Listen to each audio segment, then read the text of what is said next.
Two up, one down principle. What does it mean? I want you to do this. I want you to think about all the people in your network. Go on Facebook, go on LinkedIn, look at it. 500 people, 1,000 people, 10,000 people, whatever that number is. It's substantial, right? Well, what I'm about to share is that there's only 3 tiers of people out of all of those that actually are going to have the biggest impact on your career and your personal life. It's fewer than you think, which is freeing. Okay. And so this is a life hack and a career hack they don't teach in business school or really anywhere. So this is what we're going to dive into. We're going to run some thought experiments and try and help you get that freedom there. So the 2 up, 1 down rule is going to let you take bigger leaps and accomplish more faster after you apply this and you see how it works, right? So when it comes to career, let's start there, and then we're going to move to our personal life. Okay? So what I want you to do is think about all the people that you engage with day to day. Now, of your friends, they may know what you do for your job, and let's use sales as a job, but they don't likely know the last deal you closed and the details of that last deal you closed, right? Or how you negotiated to get across the finish line, right? Well, if your friends don't know that, your spouse probably knows more than anybody, knows a good amount, but doesn't know every detail. And then let's go to your colleagues, right? Not the people on your team, not your boss, but your colleagues. And an announcement might go out here or there, but nobody really has that much of an idea of what you're doing day to day and the deals you're closing, those kind of things.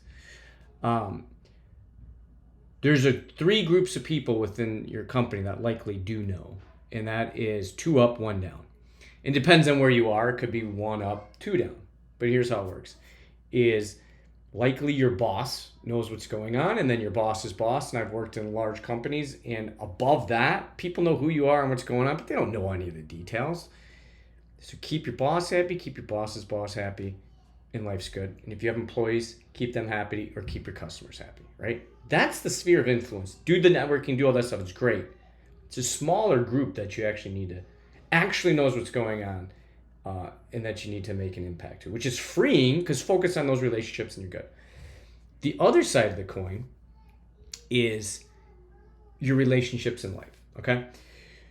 So let's dive into this. In your relationships, in order to be on this planet, biologically, every single person on this planet at one point had 8 grandparents to be alive. I want you to ask yourself and name as many of those great grandparents by first name that you could possibly name. I'll let you go because I can't name any. I mean, I'll be honest. I know who 1 or 2 of them are, but I don't really fully know their name. And that's sad. I admit that. I've asked this to a lot of people. I think the most I've heard is somebody can name 3 or 4, but that's our great grandparents. And we didn't even know their names, okay? So that's eye-opening. So ultimately where the 2 up, 1 down comes into effect is with relationships as well. The people that you can directly impact are going to have the most impact on your life are going to be 2 up, 1 down, and then it's going to switch to 1 up, 2 down. Meaning, in your life, you're going to engage with your parents and your grandparents. If you're lucky, make great-grandparents, but parents and your grandparents, okay? And then eventually, you have kids. So that's the one below. And everybody dies at some point. So then at some point, it's going to be your parents, and then it will be your kids and your grandchildren, okay? And that's about the most that we impact directly within our lives. And I've heard stories, I'll use the Alex Hormozi example, is that he came from his great-great-great-grandparents. Grandparent was royalty somewhere, Middle East somewhere, right? He was a king. He hasn't seen any $0 from that. And so that's where it comes back to the legacy, right? And the impact that you can make. And it's a lot smaller of an impact than you think, because if you can't even name who your great-great-grandparents are, your great-grandparents are, and you're looking to build that generational wealth to leave to your great grandkids, and those, they're just going to know some rich guy gave us money. They're not going to know who you are, what you accomplished, because we can't even remember these individuals by name. So focus on the relationships now. And this leads into Bill Perkins. Recommend his book, Die with Zero. The whole principle there is typically people leave their money to their children when they die. Well, by then, and people are living longer, is that by the time they die, their kids who they leave the money to are in their 60s or maybe 70s. No, they don't need the money by then. If you raise responsible children, by that age, you don't need the money, right? You've built your own wealth. And so the principle comes back to, if you're going to create the wealth, life again is a collection of memories. So spend the money, die with zero. Spend the money on your kids and relationships and grandchildren, right? While they're alive.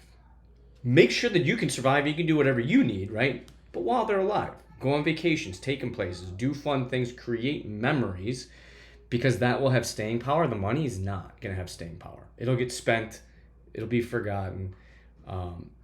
So create the memories.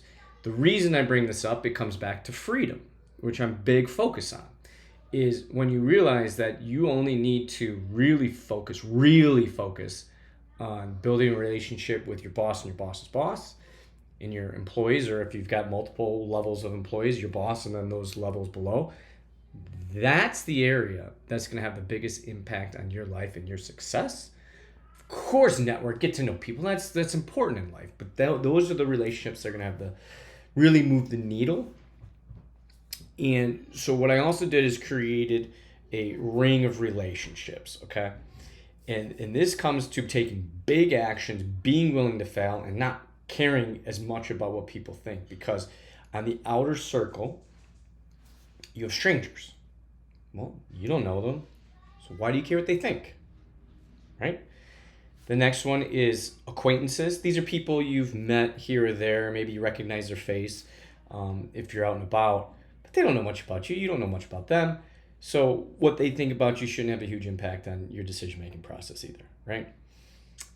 Then we get to colleagues, okay? So these are people that you engage with on a professional level, but outside of that, not much. And here's the thing, is I've been at multiple different companies throughout my career, and there's a handful of relationships that last after that. People even engage with on a super frequent basis, day to day, but given time and space, give it 40 years, like how many people are you really going to be in touch with, right?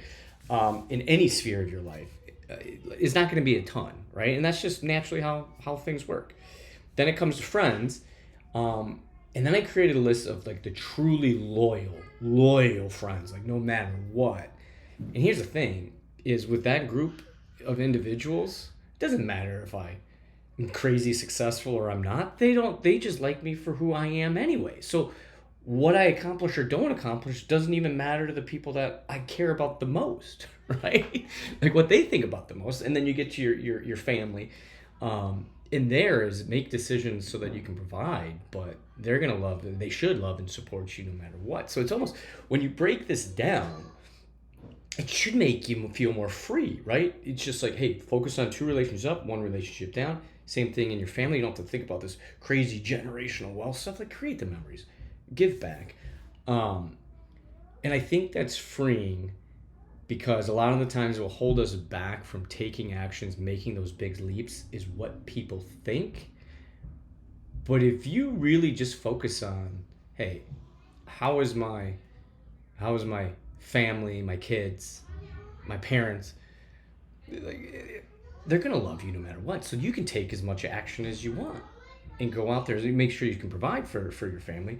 But I think there's something freeing in that as well, right? So if you were simply to focus on 2 relationships up, 1 relationship down, you're going to move the needle faster. There's going to be less pressure and stress on having to accommodate everybody in the world. And it should also hopefully make you feel more free and willing to take bigger risks, because those are the relationships that count. And really, it's 3 tiers. It's not the 1,000 or the 500 or the million maybe you have, right, on all your feeds and your social networks. Those are great relationships to foster, But in 40 years, 50 years, or on your deathbed, you know the 2 up, 1 down to focus on. So that's something to think about. And so if you feel that this was impactful, share it with somebody within your network, right? That you really care about. That could apply the 2 up, 1 down rule as well. And we'll keep building our inner circle as well.